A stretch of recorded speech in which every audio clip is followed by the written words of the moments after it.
Hello दोस्तों, अगर आप बीए बीएससी कर रहे हो और आपके पास mathematics as one of the subject है तो ये वीडियो आपके लिए है। जैसा कि आपको पता है कि मैंने जो है अलजेब्रा जो है पढ़ाना स्टार्ट कर रखा है।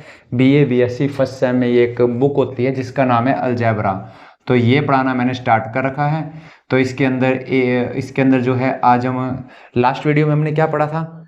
लास्ट वीडियो में हमने पढ़ा था कि दो पोलिनोमियल है उसको हम डिवाइड कैसे करते हैं। आज हम इसी टॉपिक को आगे बढ़ाएंगे।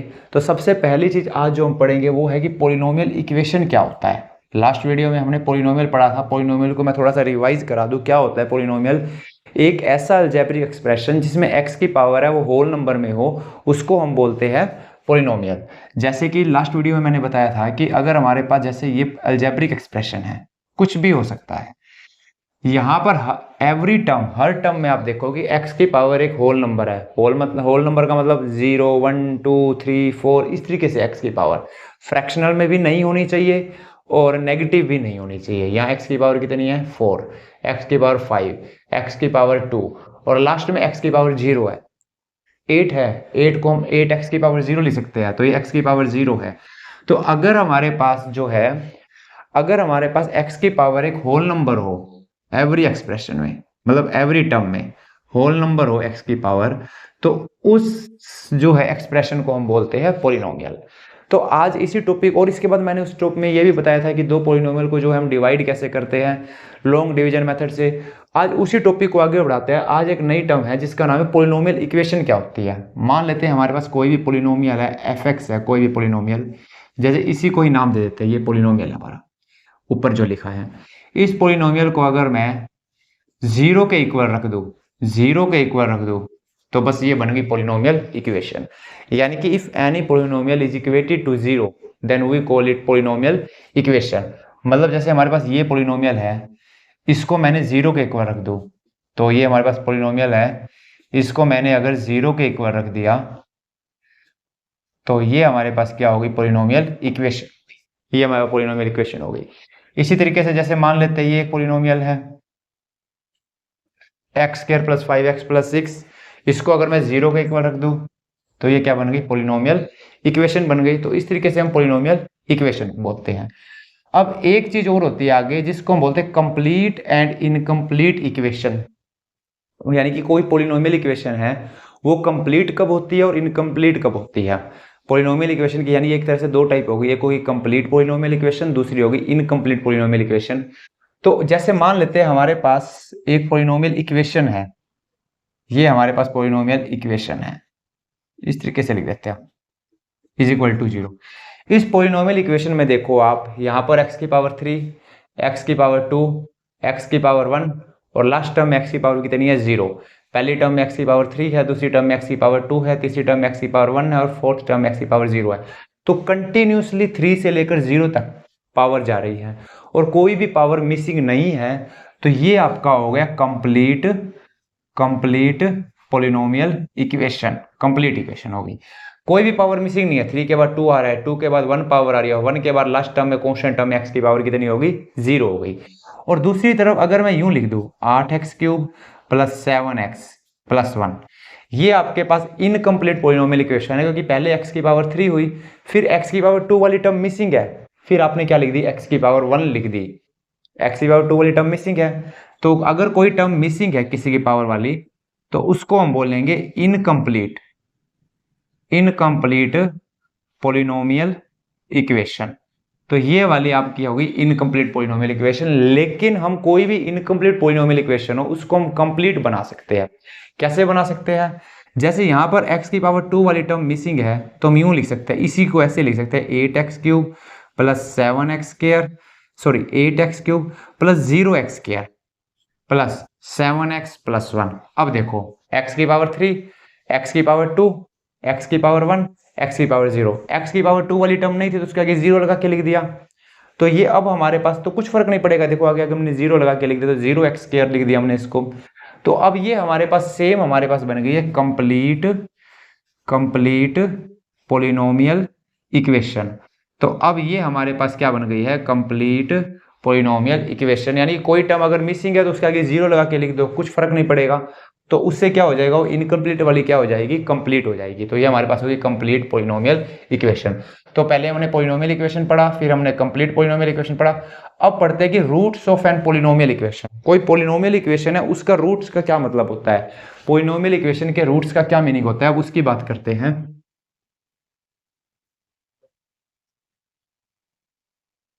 Roots of a polynomial equation. अब यहां पे हम बात करते हैं कि रूट्स क्या मतलब क्या है पॉलिनोमियल इक्वेशन के रूट्स का।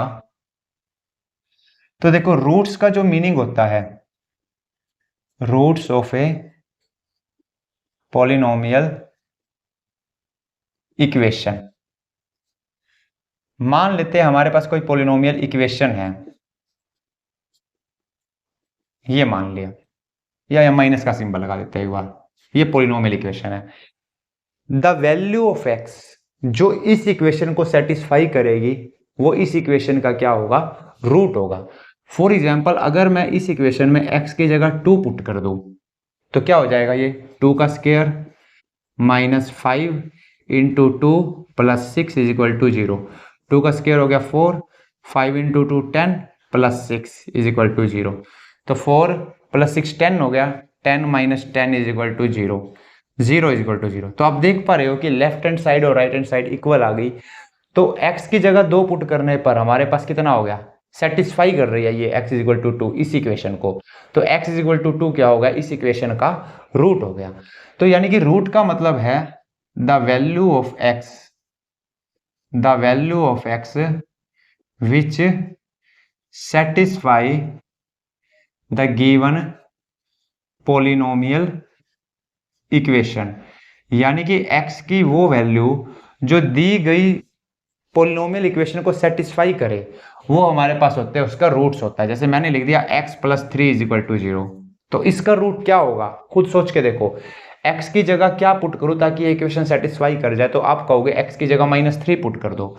तो अगर मैं x की जगह -3 पुट कर दूं, -3 प्लस 3 इज इक्वल टू 0, तो इक्वेशन सेटिस्फाई हो रही है। तो x इज इक्वल टू -3 क्या हो गया, इसका रूट हो गया। x इज इक्वल टू -3 ऊपर वाली इक्वेशन का क्या हो गया, रूट हो गया। तो इस तरीके से हम रूट निकाल सकते हैं, तो इसको बोलते हैं root, root of the equation. अब इससे अगला टॉपिक हमारा अगला जो है हमारे पास आता है, एक आती है रिमाइंडर थ्योरम। रिमाइंडर थ्योरम क्या होता है, अब हम देखते हैं कि रिमाइंडर थ्योरम क्या है। रिमाइंडर थ्योरम क्या है, मैं लिख रहा हूं, इसको आगे फिर समझाता हूं। If fx is a polynomial, fx एक पॉलिनोमियल है, is divided bye x minus h, then fh is remainder, and if fx is divided by x plus h, then f minus h is remainder. तो देखो मतलब समझो आप इस बात का। रिमाइंडर थ्योरम कहती है कि fx कोई पॉलिनोमियल है, उसको अगर हम x माइनस h से डिवाइड करेंगे तो रिमाइंडर क्या आएगा, fh आ जाएगा। मतलब x की जगह h पुट कर दो, रिमाइंडर आ गया। और दूसरी तरफ अगर आप fx को x प्लस h से डिवाइड करोगे, ये x है बच्चों, अगर हम fx को x प्लस h से डिवाइड करेंगे तो रिमाइंडर क्या आएगा, रिमाइंडर f माइनस h आएगा। मतलब ये है, मान लो हमारे पास कोई भी पॉलिनोमियल, कितना भी बड़ा पॉलिनोमियल क्यों ना हो, कितना भी बड़ा पॉलिनोमियल क्या हो, हमने उसका नाम रख दिया fx, ये x का सिंबल है ये।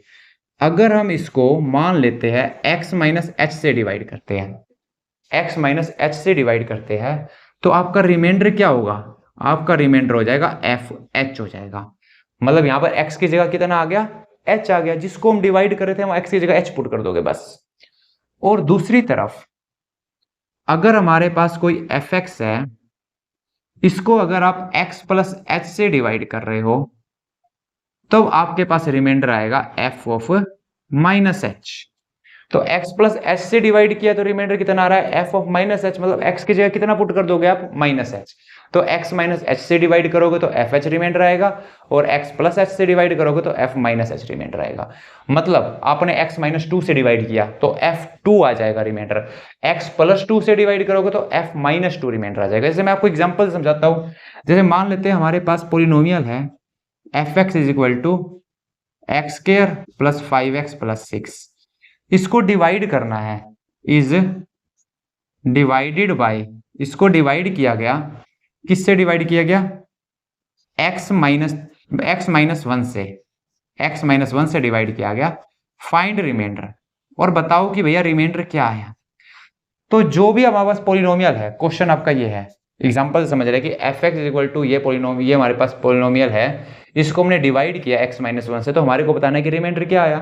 तो जब आप x माइनस 1 से डिवाइड करोगे, देखो हमारे पास fx तो कितना दे रखा है, fx दे रखा है हमारे पास x square plus 5x plus 6, ये दे रखा है fx।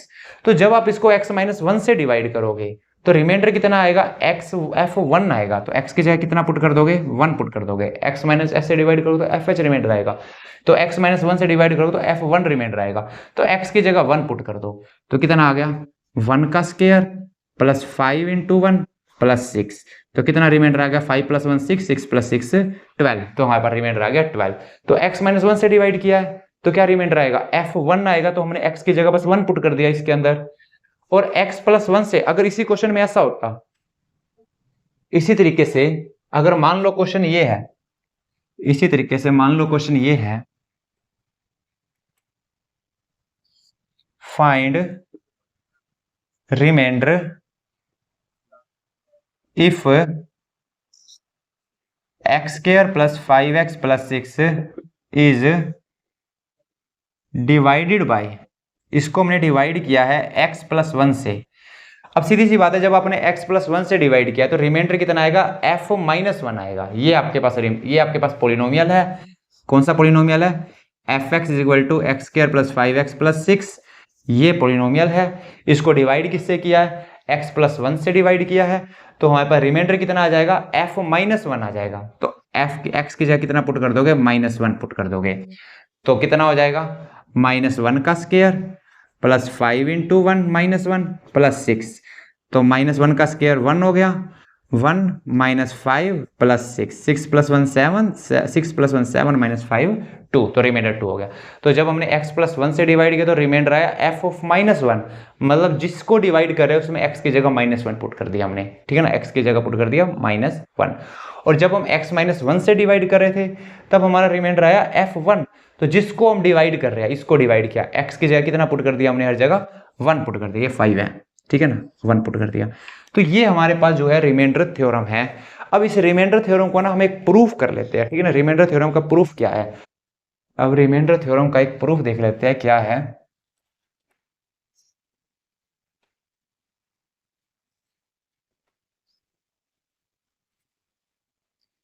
देखो रिमाइंडर थ्योरम का प्रूफ क्या है, मान लेते हैं ये आपके पास एक पॉलिनोमियल है fx, इसको हमने x माइनस एच से डिवाइड किया, और मान लेते हैं हमारे पास जो रिमाइंडर है ना ये rx मिला है हमारे को रिमाइंडर। एक बार हमने क्या मान लिया, एक बार हमने रिमाइंडर मान लिया rx मान लिया, और rx भी क्या हम r ही रिमाइंडर मान लेंगे, कांस्टेंट टर्म आएगी, चलो इसको k मान लिया। अब मैंने कांस्टेंट टर्म को रिमाइंडर क्यों माना है, क्योंकि हम यहाँ पर जैसा कि मैंने पहले बताया जिससे हम डिवाइड कर रहे हैं, जिससे हम डिवाइड कर रहे हैं जो रिमाइंडर होता है ना उसकी डिग्री ऊपर वाले से, जिससे हम डिवाइड कर रहे हैं उससे कम होता है। सीधे शब्दों में रिमाइंडर की जो डिग्री है डिवाइजर से हमेशा कम होते हैं। डिवाइजर की डिग्री 1 है तो रिमाइंडर की डिग्री 1 से कम होगी, यानी कि 0 होगी, तो इसका मतलब कांस्टेंट पॉलिनोमियल होगा। इसीलिए मैंने इसको k मान लिया है, k मतलब कांस्टेंट, तो यानी कि अगर रिमाइंडर बचेगा तो कांस्टेंट में ही बचेगा इस केस में। तो रिमाइंडर थ्योरम हमने क्या मानना, सबसे पहले लेट, इसको प्रूव करने के लिए let fx is divided by, fx को हमने डिवाइड किया है x minus h and k is the remainder, और हमने क्या मान लिया k जो है वो क्या है, रिमाइंडर है। तो अब खुद सोचो कि जब हम fx को x माइनस एच से डिवाइड कर रहे हैं और k रिमाइंडर आ रहा है, और हम मान लेते हैं क्वोशंट हमारे पास qx आ रहा है, और क्वोशंट क्या मान लिया हमने, qx आ रहा है, तो fx की वैल्यू किसके इक्वल हो जाएगी, इन दोनों का मल्टीप्लाई प्लस में रिमाइंडर के इक्वल हो जाएगी। तो वही लिखा है then according to division algorithm, क्या एफ एक्स की वैल्यू क्या हो जाएगी, एक्स माइनस एच इंटू में क्यू एक्स, और प्लस में कितना आ जाएगा, प्लस में के आ जाएगा। भाई जो हमारे पास एफ एक्स है डिविडेंट है, उसकी वैल्यू किसके इक्वल हो जाएगी, डिवाइजर इंटू कोशेंट प्लस में रिमाइंडर। तो यही हमने लिखा है f x equal to x minus h into q x plus k. अब हम क्या करेंगे, पुट करेंगे, क्या पुट करेंगे, x is equal to h put करेंगे, x is equal to h put करेंगे। तो x की जगह h पुट करेंगे, यहाँ कितना हो जाएगा, एफ एच हो जाएगा, h माइनस एच, यहाँ पे h पुट होगा तो h माइनस एच हो गया, इनटू में x की जगह h पुट होगा तो कितना हो जाएगा, क्यू एच हो जाएगा यहाँ पर, और प्लस में k। तो h माइनस एच कितना हो गया, zero, zero into something zero. तो ये टर्म हमारे पास पहले वाली टर्म क्या बन गई, देखो zero into something zero, zero plus में, और लास्ट वाली टर्म क्या है, के है। तो एफ एच की वैल्यू क्या आ गई, एफ एच की वैल्यू आ गई के।